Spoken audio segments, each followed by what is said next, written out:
I'm Tori. And I'm Audrey. And we're two sisters diving into the darker side of human nature and exploring the unknown. From chilling true crime and gruesome murders to spine-tingling paranormal encounters, we cover it all. So grab a flashlight. And maybe a blanket. Because you're listening to The Guilty and the Ghostly.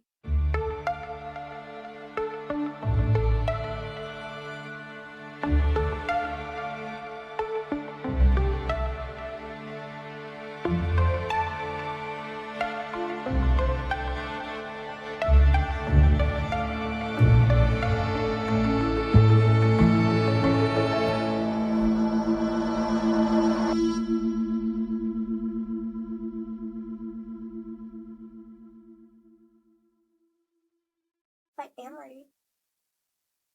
What episode is this? 8. That's what I was thinking. Yeah, I'm pretty sure it's 8. Okay.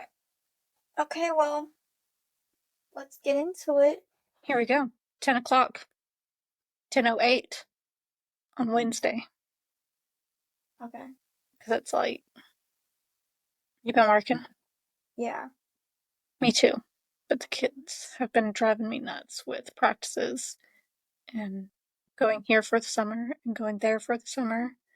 And then one of them had their first heartbreak this last week, 2 weeks. Yeah. That's been rough. As a mom, it sucks because you want to fix it, make everything right, and make her feel better, but there's literally nothing you can do, so you just have to let her fight through it. It sucks. But they're young. They'll get over it. Yeah. So when we release this, the day before is Father's Day. So I wanted to pick a story in honor of Father's Day. Okay. But every story I pulled up was like, this dad killed his whole family. Oh my And gosh. I didn't want to do that. Not for Father's Day. But I found this story, which I've actually told you about in a previous episode. Okay. So we'll see if you remember it. Hopefully I do. Hopefully you do. Maybe you will. Maybe you won't. Yeah, it's been a crazy week, so. And we should say, so the podcast studio is ready. It is. The next episode we will drop will have video. We tried tonight, but I'm not sure if the microphones were working with the new setup, and I was too scared to record and it not work, and it being so late already, so we just gonna do audio. We played it safe. But next episode is gonna be fun, you know. Yeah, you'll see all the cute stuff we have now. Audrey's definitely been going at the podcast room. It looks completely different in here. We should have taken before and after pictures. We should have. We can take a picture tonight though, so they can at least see what it looks like in the background. Yes. So I'm excited. Okay, back to the story. Yes. Okay, so this story starts with Leon Gary Plauche, I believe is how you pronounce his last name, but he's known as Gary. He was born on November 10th, 1945 in Baton Rouge, Louisiana. He grew up in the area for most of his life. He attended Louisiana State University and joined the military. He worked his way up to Master Sergeant. He met his wife, June, in late 1969 when she had just started her singing career at local venues. So they met at a bar, and it was love at first sight. They were married within less than a month of meeting each other. Wow. Quick. You know, it's pretty often nowadays. Nowadays? Yeah.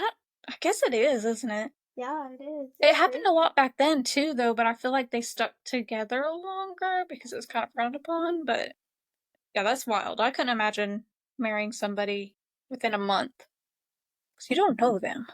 They could be a serial killer for all you know. They could. After they got married, Gary later on, he retired and began a career as a heavy equipment salesman. For a brief time, he worked as a cameraman for a local TV station. So he's kind of done a little bit of everything.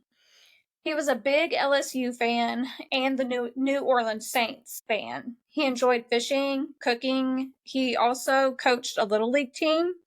And Jude and Gary finally decided to start a family, and they had 3 boys and 1 girl. So they're like the all-around, all-American family. Yeah. as the boys got older, they decided to enroll their boys into a martial arts studio, school studio. I don't know what you call them, gym. Yeah. And they specialized in, I don't know how to say this word. Looks like Hapkido. It's a Korean discipline. Not sure what that means. I should have looked that up. One of the girls I work with used to do that. Oh, really? Mm-hmm. So I guess it's just like the certain type that they did. It's like another form of karate and jujitsu and stuff like that. Just Maybe not. I don't know. Don't quote me on that. I'm pretty sure. Maybe not. Like martial artsy. We'll just pretend like it is. Okay. The boys' main instructor was Jeff Doucette. Jeff was born on February 3rd, 1959, in Port Arthur, Texas. It was known that Jeff had a really rough upbringing with abuse as he was growing up, but he was a talented athlete and then later joined the Marines. After leaving the Marines, he moved in with one of his brothers in Baton Rouge, Louisiana, and he actually became an instructor there at one of the martial arts schools and also started installing carpets on the side to make extra money. Okay. And this is like one of their kids?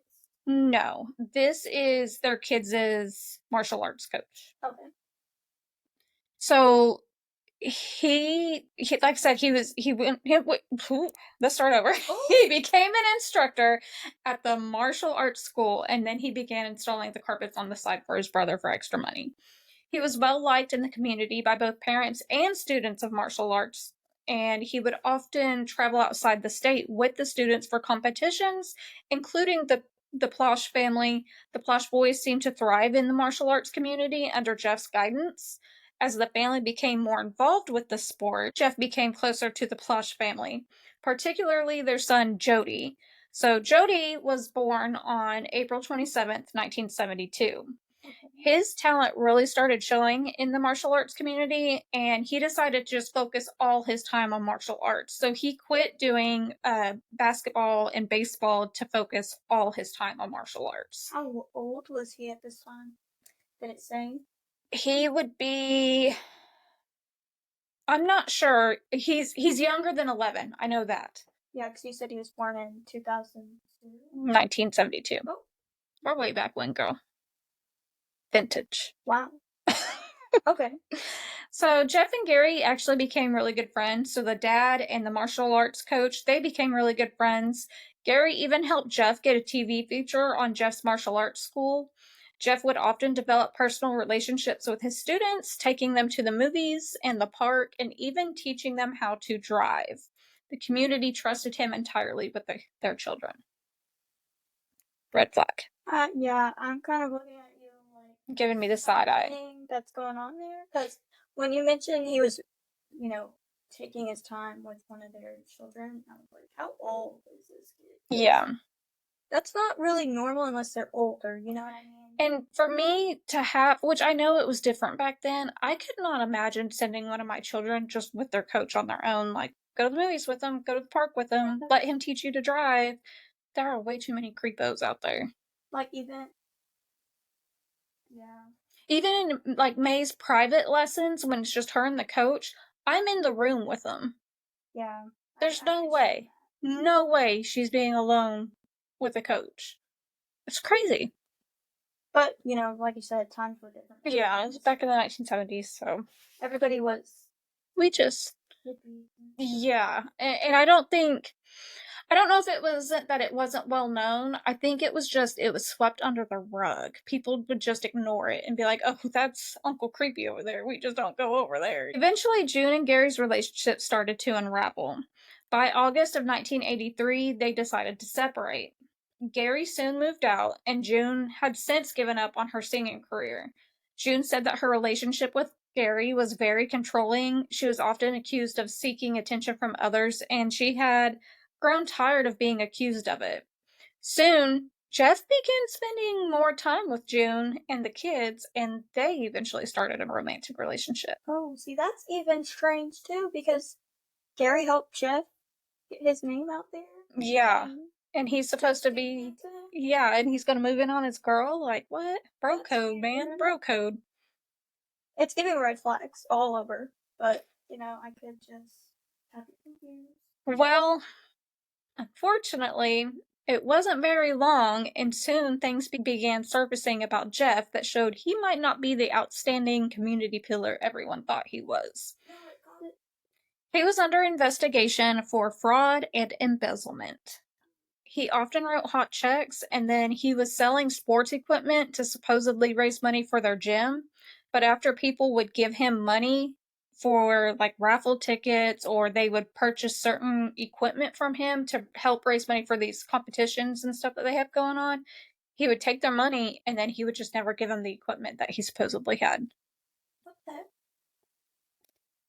But even after all of that, even after him taking everybody's money and not giving them the equipment, somehow he was still able to come out on top and keep his reputation as like the stand-up guy that had this gym, help kids. I think everybody just kind of turned a blind eye, like, oh, he's such a good coach, like we'll just ignore what's going on. Well, I mean, what was going on wasn't a horrible thing either.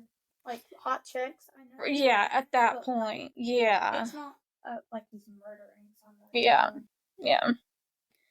Soon. Tax fraud. Do what? It's kind of like tax fraud. So you're saying that's okay? I'm just teasing. Look. Soon, his relationships with students at the gym, Jody in particular, started to take a dark turn. Red flag number 2. He used the trust that he had earned in the community and started grooming and exploiting the kids. I saw that coming though. From a mile away. He also used the romantic relationship with June to have unlimited access to poor Jody. So on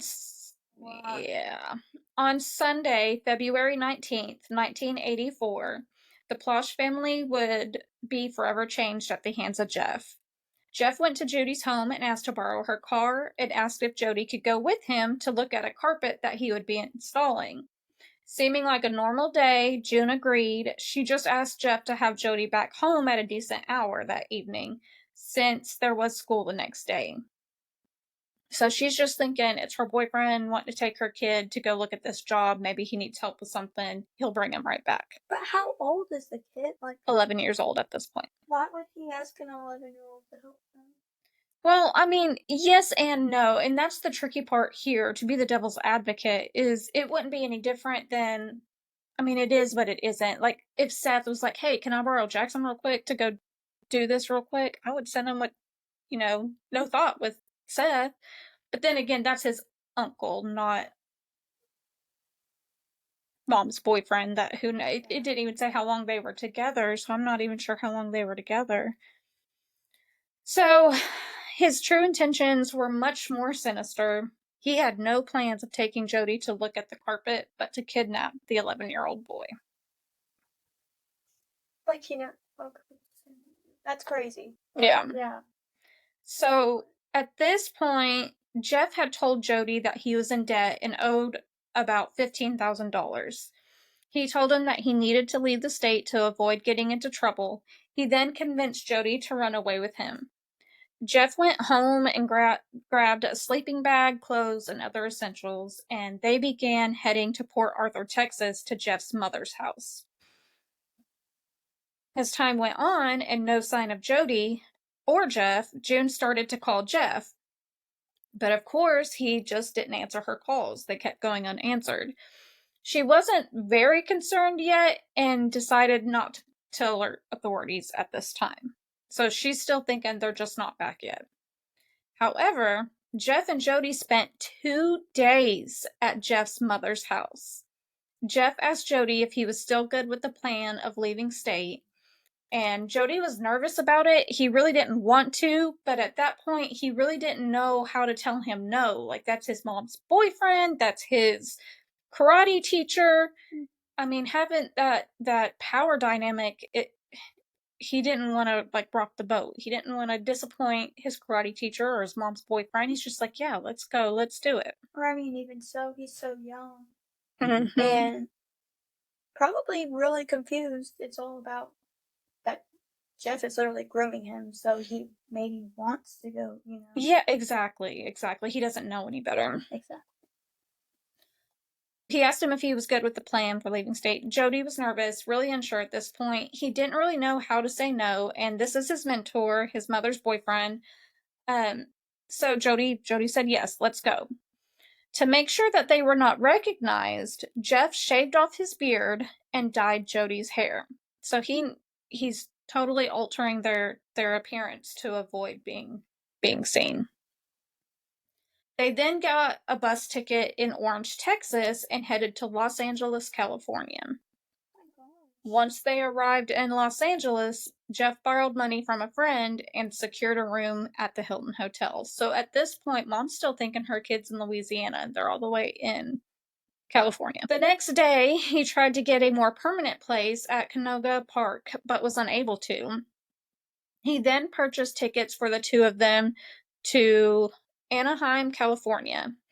It's now been 4 days since June has heard from her son or Jeff. And she's not, like, calling. So at this point, she does call her brother, who was actually a deputy sheriff at the time. Okay. So at least 4 days is wild, though. That kind of reminds me of, did you ever watch Abducted in Plain Sight on Netflix? Yeah. It's kind of what it reminds me of, like, just waiting, like, oh, they'll just come back. And it's about the same time period, if I'm not mistaken. So it's got to be just a sign of the times. And they didn't have cell phones, so it's not like she could immediately call him and get an answer. They would have to figure out where they're at. And also, like, the first 48 hours is crucial. Why would you wait that long? But they didn't know then. Sorry. Yeah, they didn't know then. Again, I think it's just from the times. So she finally reported her son's disappearance to the authorities, and they immediately started investigating the case. While the police were investigating, June knew where Jeff was from, and so she had a friend actually drive to Port Arthur. But once they got to Jeff's mom's house, she told them, yeah, they've been here, but they already left a couple of days ago. So that is terrifying. They have no other leads. She informed Gary, finally at this point, what's going on. So 4 days after this kid went missing, she finally let his dad know that he's missing. See, that's insane. As Gary, I would be pissed. Oh, yeah. And the FBI was brought in at this point to help with the case. For the next week, Jeff and Jody were staying in a hotel near Disneyland. Jeff actually even took Jody to the amusement park, and they went out on outings together, but most of the days, Jody had to stay in the hotel room for hours on end while Jeff was supposedly out looking for a job. So they would go out together, but then he would also just be kept in the hotel room by himself while Jeff went to go look for his job. Wild. That's strange. So now I'm going to say trigger warning. There is child sexual assault, so fast forward a few seconds. I'm not going to go into detail about it, but it is mentioned. So fast forward now. During this time, Jeff was sexually assaulting Jody. Jody had opportunities that he could have escaped, but again, due to that psychological hold that Jeff had on Jody, he never really tried to get away. Because again, there's that power dynamic. It's his mom's boyfriend. He's his coach. He's his mentor. He's been grooming him for months. It's like the exact way a victim of grooming would react. Yes. That's so horrible. That's so awful. The FBI had tapped the family's phone in hopes that either Jeff or Jody might try and call home, and after about a week, Jeff finally reached out to June. The FBI told her, just play along, see what information you can get, just hold him on the phone as long as you can. Say whatever you gotta say to keep him on the phone so we can trace it. So that's what she did. And Jeff instructed June where he would meet her and told her not to involve anyone else. He even let Jody speak to his mother on the phone at that time. So June was able to keep them on the phone long enough for the FBI to trace the call to the hotel where they were staying at, finally. Smart thinking. Yes. Police knew what they were doing in this situation. And can you imagine, as a mom, having to talk to your child's abductor, who is also your boyfriend, and just, like, play it cool, like nothing's wrong, and the FBI is not sitting right there next to you listening to every word you're saying? I couldn't do it. I would probably go off, honestly. Just start bawling. There's no way I could even be coherent. I would just be crying. On February 29th, the FBI stormed the room that Jeff and Jody were staying in. They were able to arrest Jeff and take Jody into protective custody. At first, Jody denied that anything inappropriate happened, but after an examination that was done, it was confirmed that Jody had been sexually assaulted. And for him to have to go through that trauma with his abuser, and then he has to go get examined by a doctor, that to me that has to be a whole nother issue, to have to go relive through all that, and just an invasion of privacy. Yes. A traumatic what? Is she a traumatic expense? Is that what she said? No. Oh. I said experience. Experience. Oh, okay, that makes more sense. Did she say expense, Elizabeth? I thought so. Oh my god, Tori. My words slipped up wrong. It's like that day that you said triangular, or triangula. The Bermuda Triangula. And I said, the what? And he said, I said Bermuda Triangula. I said, no. Okay. Anyways. Back to the sad story. I know what you were trying to say, yeah. On March 1st, Jody was able to be reunited with his parents back in Louisiana. After Jeff was taken into custody and was questioned, he confirmed that the sexual assault on Jody happened along with other students from the martial arts school. No, that's so sad. So he was doing all of that while he was working there? Yes. The whole time. On March 1st, Jody was able to be reunited with his parents back in Louisiana. After Jeff was taken into custody and he was questioned, he did confirm the sexual assault on Jody along with other students from the martial arts school. And I can't even imagine how the mom must be feeling, because, like, she didn't know. But as a mom, I would feel horrible, because he's doing it at the studio, and then you start dating him and bringing him into your house. Yes. That guilt. For her. That guilt. Because she couldn't have known, you know? He seemed like a perfect A person, you know? And a lot of times it is those people, the ones that... And if they're going out of their way to spend time with your children, red flag, red flag, red flag. Like, spend time with your children all the time. Yes. But, you know. Between his confession and the medical evidence, they were able to charge him with multiple offenses. With everything that happened, June's emotional and physical health was declining, so like we were saying, it took a toll on her. Some were even accusing her of taking part in Jeff's plan, which, again, is heartbreaking. That's horrible. Why would they do that? And her close family and friends assured everyone there's no way she had anything to do with it. She had trusted him just like everyone else and couldn't imagine the depths of his depravity. I hate when people do that. I know. The entire family were stunned and felt completely betrayed by someone that they considered to be family. So do you know what story I'm covering yet? Has it sunk in yet? Not yet. Okay. It's fixing to. When Gary, the dad, learned of everything that Jeff had done, he was completely enraged. According to those close to him, he felt that any parent in this situation would have wanted to do the same thing. Eliminate the person who had hurt their child. At this point, Gary decided to take matters into his own hands. Okay. He was able to use his connections at the TV station he had worked at, and he gathered as many details he could about Jeff and his upcoming extradition to face charges in Louisiana.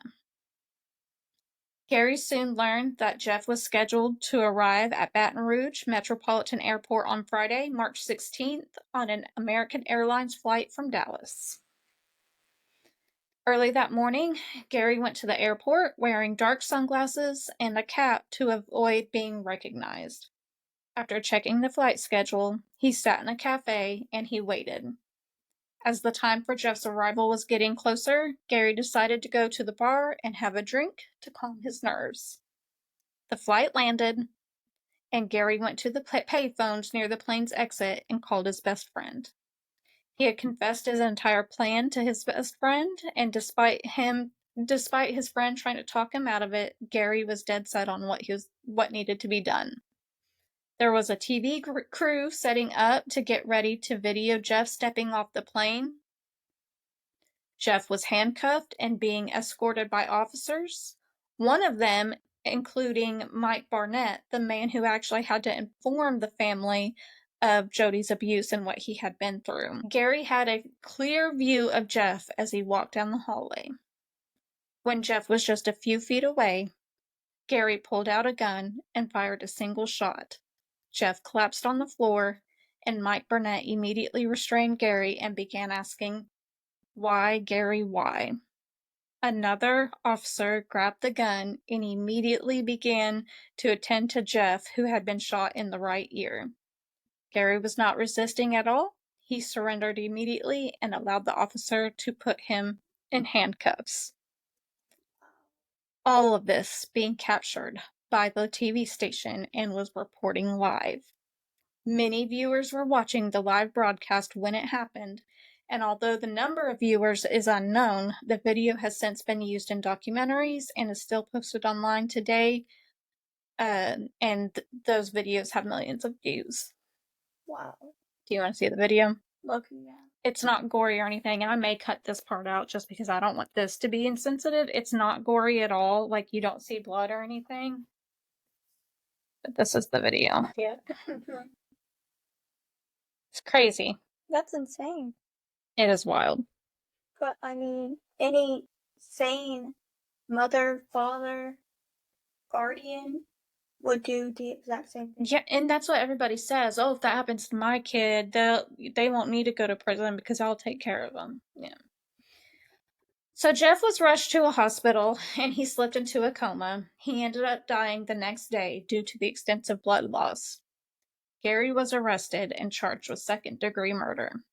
His attorney, who was also a close friend to Gary, posted the $100,000 bail. Gary was immediately released and admitted into a psychiatric ward, claiming he had been temporarily insane at the time of the shooting.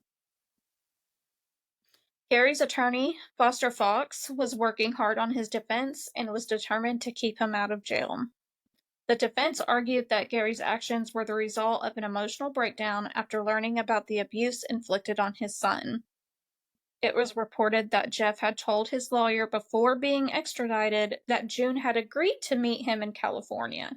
Therefore, Gary reacted out of jealousy, not out of being heartbroken about what happened to his son. But remember, the FBI told her to go along with it. And so his attorney looks like an idiot by saying, oh, he did it because of jealousy. No, he did it for his son. Yeah. So public opinion was soon split. Some believed Gary had acted out of rage over the alleged relationship between Jeff and June, while others saw Gary as a father who simply wanted justice for his son. Gary later accepted a plea deal, pleading guilty to manslaughter, and Foster was confident that Gary would not spend any time in prison. Well, I mean, people that claim he did it out of rage and, like, jealousy is honestly just trying to defend the suspect in question. Yeah. Because if he did it out of rage and jealousy because, like, his ex-wife was dating him, he would have killed him a long time ago. Yeah. They had been probably dating for a while. And then, nothing happened until he literally kidnapped his son.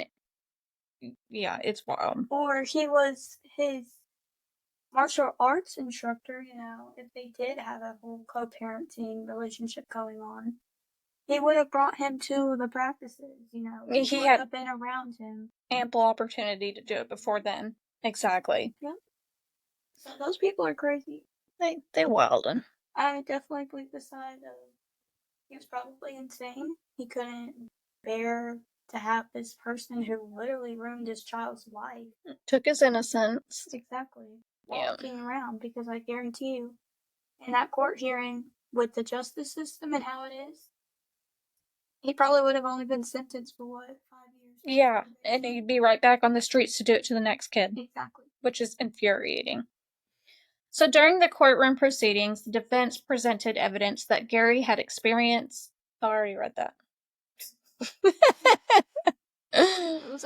Where am I at? Okay. Gary testified that he had been receiving messages telling him he had to protect his family. Gary stated that he began experiencing episodes where he needed to take action to stop any further harm coming to his family or anyone else's, causing his temporary insanity. So Jody himself actually had to testify about the months of abuse he endured at the hands of Jeff. A specialist that had evaluated Jody after the ordeal was able to talk about what Jody had gone through and how it affected him, not just emotionally, but mentally as well. Again, having that constant battle and that power dynamic and between him and Jeff. The judge was obviously moved by all the testimonies and acknowledged the emotional weight of the tragic situation. He then determined that sentencing Gary to prison would not benefit anyone at this point. He ruled that Gary was no threat to himself or others at this time, and Gary was given a suspended 7-year sentence and 5 years of probation with 300 hours of community service, which he pretty reasonable. Which he completed in 1989. So I was kind of curious about how the suspended sentence worked. So I looked it up, and it actually all it means basically is a judge sentences a person for the jail or prison time that they would need, but they never have to actually go to jail or prison. So it is suspended. But if they mess up, they go to jail for the whole sentence. So if they get in trouble, they go ahead and send them to jail, and they have to serve their entire sentence. It's basically like defensive driving. Yeah, kind of. So, of course, this ruling was met with mixed emotions. Jeff's family and some of the public argued that justice had not been served for Jeff, which all I have to say about that is who fucking cares? Thank you, Max. He kidnapped a child, Not Jeff no more. took his innocence, took him away from his parents. Like, I'm not condoning people killing other people. Obviously, that's not great. That, yeah, obviously we don't condone that. But he had what was coming to him. That's all I'm gonna say. Yeah. Karma was definitely there. So many others sympathized with Gary and all the pain that he and his family went through. Some seeing him as a hero that had done what any parent would have done under similar circumstances. Gary has been asked many times if he regretted what he had done. His response was always the same. He never regretted taking Jeff's life, believing it was the right thing to do for himself, his son, and his family. Years after everything went down, Gary had suffered from strokes, and it ultimately took his life at 68 years old. Gary was known for the immense love he had for his family and his willingness to take extreme measures to protect them. So now we have Jody. Jody struggled with conflicting emotions after Jeff's death. He wanted his abuser to face justice for what he had done, but he didn't want him to be killed. For a while, Jody actually resented his father for what he had done, but over time understood why his father had done what he did, and they were able to repair their relationship. And I think that just goes to show how much Jeff grew Jody. And just that emotional turmoil that he had to go through. So Jody, and this does too, this shows you this. Jody later admitted to have recorded the footage of the incident with his father and Jeff, and he rewatched it numerous times. Jody was able to eventually overcome his childhood trauma. He ended up graduating from LSU like his father. He began working in violence prevention. He used his own experience to connect with others that have suffered from abuse. And in August of 2019, he actually published a book called Why Gary Why. The book was named after the words Mike Barnett said at the airport when Gary shot Jeff. The book is a detailed account of Jody's experiences with Jeff and the devastating effects of child abuse. Jody helps parents to see warning signs of potential predators, hoping to prevent other children from going through what he had gone through. Which I've got that on my Kindle, and it's my next read. I think it'd be a good story. Yeah, that sounds like a good book. Jody's goal in sharing his story is not just to recount the past, but to help others heal. He aims to help educate parents and caregivers, empowering them to protect their children from similar situations. By openly discussing his trauma and providing resources, Jody hopes to inspire victims and their families to find a way to move past their tragedies, just as he did. And that is the story of father's love and how far he will go to protect his family. The end. That was a good story. That was a good story. It was. So I'm happy that Jody was able, not to fully move on, but cope with what happened. Exactly. Yeah, and help others that are going through the same thing and say, look, you can come out on top. You will be okay. Yeah. Yeah, I thought so too. That's heartbreaking. I wonder how all the other kids are doing too, because it wasn't just Jody. Yeah, and I wonder how many, I didn't really see how many others were, and they were minors, so they may have not released that information. But how many before this came out that didn't come forward and say, yeah, he did this to me, this happened to me, because they were embarrassed or ashamed, which they don't need to be, but still. At a young age like that, you don't know anything that's going on, so it's just like. And it's the 70s and 80s. That stuff is not talked about, especially against boys. Exactly, yeah. That's a good point to make too, because back in the day, it was just like boys couldn't get a say, Yeah, yeah. So yeah, I thought it was a good story. I'm excited to. Excited's not the right word. I'm ready to read his book. I want to see his point of view and how he coped with everything and what his thought process was on everything. That'll be interesting to hear.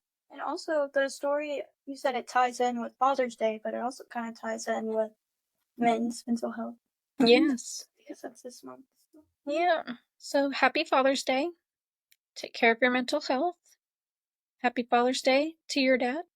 Yes. And my dad. And my baby daddy. Oh, yep. Happy Father's Day to the mothers, if you know what I'm saying. The mothers who had to be a mom and a dad. Yeah. I guess that's all. That's it. That's all we have. It's kind of, I don't know what time it is, but I don't think it was a long story. It's 10:48. Not bad. Not too bad. We're still working on stuff too. I've been talking to the Glow in the Dark podcast. She's been great. I'm really excited about that. So we need to. Did you follow her? No, not yet. I looked at the video. I'm pretty sure. Everybody go follow her. Follow her, follow us, like, share, comment. Comment your favorite emoji. Yes. Yes. Nobody reads my name. And I guess that's it. Yup. So until next week, goodbye. Stay safe. Stay spooky. Peace. Bye. Love. The power of drugs. We do not support this message.